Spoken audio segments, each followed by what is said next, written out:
Yes, my self doctor Prashant Kumar Mishra. मैं को आज अंग्रेजी में, वैसे मैं आपको टेंस ही बता रहा हूँ, लेकिन परंतु अभी आपका समय बहुत कम है, तो आज आपको एप्लीकेशन को कैसे लिखें ये आज मैं बताऊंगा। तो सबसे बड़ी बात जो होती है कि एप्लीकेशन के लिखने के लिए हमको सबसे पहले प्रश्न पत्र दिया जाता है, और प्रश्न पत्र में ये लिखा आता है कि right an application to your principal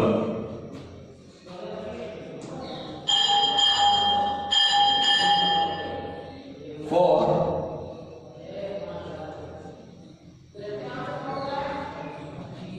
2 days leave, LEAVE, 2 days leave. Your father is sick. Your father is sick and your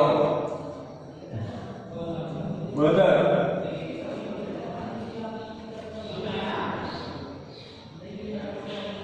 is not at home.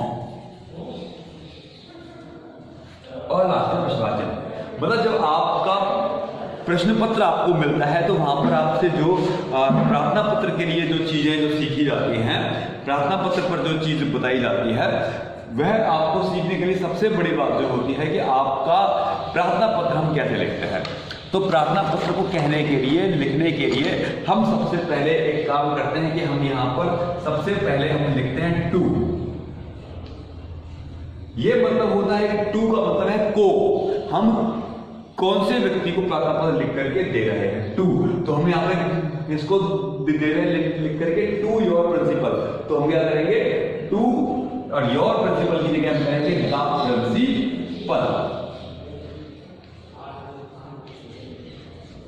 ठीक, और द प्रिंसिपल के बाद फिर से यहां पर हम एक, यहां भी टू के बाद भी एक विराम आपका लेंगे, हाफ ओमा लेंगे, और यहां भी लेंगे ओमा लेंगे। फिर द प्रिंसिपल के नीचे से जो टी बनाई है, इसी टी के नीचे से अपने विद्यालय का नाम डालेंगे, SDS डिग्री कॉलेज, या फिर जो भी नाम हो आपके विद्यालय का वो हम डाल देंगे, और शहर का नाम डाल करके हम उसको लिख देंगे। फिर हम क्या करेंगे, टू के नीचे हम डालेंगे सर, ठीक है ना, टू के जस्ट नीचे एस बननी चाहिए हमारी, और डालेंगे सर, और फिर एक पंक्ति लिखेंगे with due RESPECT, with due respect I beg to say that.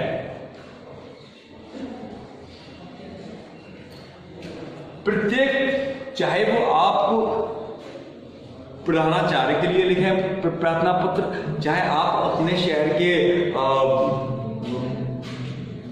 Magistrate के लिए लिखें, चाहे आप अपने प्रधान के लिए लिखें, चाहे आप DM साहब के लिए लिखें, चाहे आप डाइट प्राचार्य के लिए लिखें, तो हमको क्या करना है कि किसी के लिए भी प्रार्थना पत्र लिखा जाएगा, लेकिन ये लाइन जो है sir with due respect I beg to say that, ये आपको याद करनी ही पड़ेगी।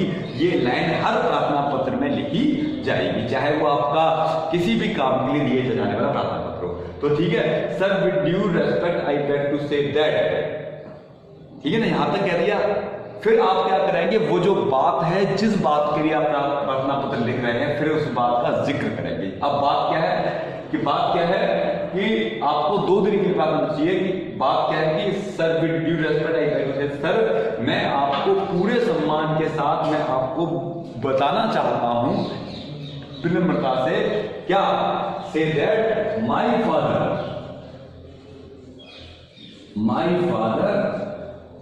इज सिक, मतलब मेरे पिता बीमार हैं। My father is sick, my mother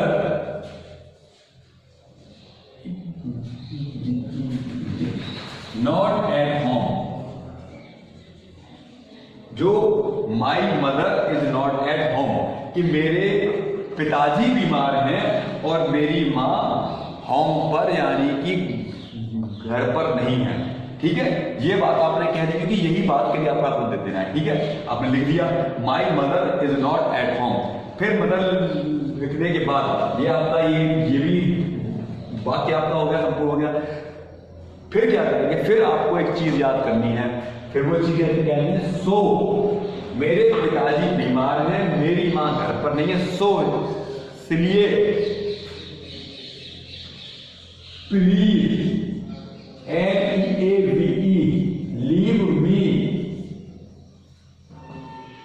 leave me absence ABSENC leave of absence. फिर आपने कितने दिनों के लिए आपका मांगा है, 2 days। तो यहां पे क्या रहेगा, leave for leave, please leave me so please leave me absence for 2 days, for 2 days कि मेरी माँ बीमार है, इसलिए कृपया लीव मतलब मुझे अवकाश दीजिए। मी कितने ABSENC का मतलब होता है कि हम विद्यालय में जो उपस्थित रहेंगे उस दिन हम नहीं आएंगे। तो लीव मी अनुपस्थित रहने के लिए कितने दिनों के लिए, फॉर 2 days 2 दिन के लिए। और वो भी कौन से 2 दिन, फॉर 2 days के लिए कौन से, फ्रॉम का हम वो करेंगे यूज फ्रॉम। फिर हम डाल देंगे डेट जो भी होगी 1/10/2020 टू 2/10/2020। ठीक है, कि तो मुझे 1 तारीख से लेके 2 तारीख यानी पहला हो गया दिन पहली तारीख और दूसरा हो गया दिन आपका दूसरी तारीख। So please leave me absence for 2 days from 1/10/2020 to 2/10/2020। ठीक है, ये आपका हो गया पहला पद। यहां पर फिर क्या आप लिखेंगे, ये वाली लाइन के नीचे thank you so much, thank you so much. फिर इसके थैंक यू के जस्ट नीचे डालेंगे डेट, और डेट के नीचे PLACE प्लेस, किस जगह से आपने प्राप्त पत्र लिखा है। और फिर यही जहां पर आपने डेट लिखा है उसी डेट के सामने एक थोड़ी जगह छोड़ करके कॉलम बना के लिखेंगे योर ओबीडियंटली, यानी कि तुम्हारा आपका आज्ञाकारी छात्र XYZ, है ना। तो आपको क्या है कि एक तो आपको यहां से लेके यहां तक वो करना है याद, कहां से, sir with due respect I beg to say that. फिर उसके बाद में जो भी आपको दिया हो मैटर वह आप लिखेंगे। अच्छा, हाफ एक आपको बढ़िया सी मैं आपको एक बात बताता हूँ, जुगाड़ बताता हूँ आपको, और वो ये है कि आपको क्या करना है कि प्रार्थना पत्र आपको दे दिया, प्रश्न आपको दे दिया, write an application to your principal for 2 days leave, your father is sick and your mother is not at home. तो आपको क्या करना है कि आपको इसमें 2 बातों का ध्यान रखें। जहां पर आपका लिखा हो यू वहां पे आपको करना है आई, और जहां पे लिखा हो योर वहां करना है आपको माई, है ना। तो यहां पर आप देखिए, यहां पर मैंने इसको ऐसे लिखा कि योर फादर जिससे, यानी कि तुम्हारे पिता बीमार हैं। तो मैंने क्या किया, योर फादर को किसमें कर दिया, माई फादर इज सिक, मेरे पिता बीमार हैं। फिर आपका टेंस था your mother is not at home, तो यहां पर लिखा था योर मदर को मैंने कर दिया माई mother is not at home. तो आपको क्या करना है, यू की जगह लगा दीजिए आई और योर की जगह लगा दीजिए माई, और बिल्कुल वाक्य सेम टू सेम प्रार्थना पत्र में डाल दीजिए। और ये वाली लाइन सभी में आएगी, कंपल्सरी है, तो ये याद कर लीजिए। और ये भी line, so please leave me absence for, ये भी याद आपको करनी है। ये याद करने के बाद फिर जब आप ये याद करेंगे, सो please leave me absence for, ये याद कर लो कंठस्थ। फिर उसके बाद में अगर 2 दिन के लिए लिखा है 2 डेज तो यहाँ लिखो 2 डेज, अगर लिखा है 4 डेज तो यहाँ लिखो 4 डेज, यहाँ लिखा है 5 डेज तो जितने दिन लिखे उतने दिन लिखिए। फिर क्या होता है कि 4 डेज इतने दिनों के लिए, फिर से कौन सी तारीख से किस तारीख तक, तो मतलब फ्रॉम 1 10 to 20। फिर उसके बाद में लिख सकते हैं थैंक यू सो मच, आपका बहुत बहुत धन्यवाद, फिर तारीख, फिर उसके जस्ट नीचे प्लेस और उसके सामने योर्स ओबीडियंटली, यानी कि आपका आज्ञाकारी XYZ। तो ठीक है, तो ये प्रकार से हम प्रार्थना पत्र को कंप्लीट करते हैं, प्रार्थना पत्र को हम लिखते हैं और प्रार्थना पत्र को हम लिखना सीखते हैं।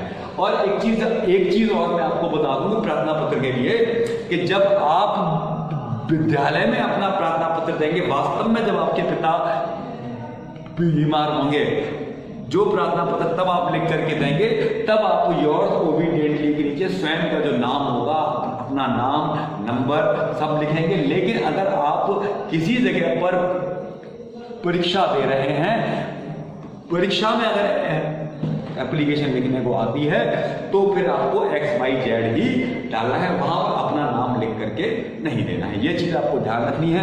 तो ये इसका जो मेथड होता है, टूल लिखना है, द प्रिंसिपल लिखना है, कॉलेज का नाम लिखना है, सर लिखना है। आप चाहे तो थैंक यू सो मच की जगह आई शैल बी हाईली ऑब्लाइज्ड भी की जो पंक्ति होती है वो भी आप प्रयोग में कर सकते हैं कि मैं आपका जिंदगी भर एहसान मानूंगा। तो आज आपको प्रार्थना पत्र मैंने बताया है, यही रहेगा इसका, जहां पर लिखा हो यू वहां कर दो आई, जहां लिखा हो योर वहां कर दो माई, और वाक्य बिल्कुल सेम टू सेम अपने प्रार्थना पत्र में डाल दो।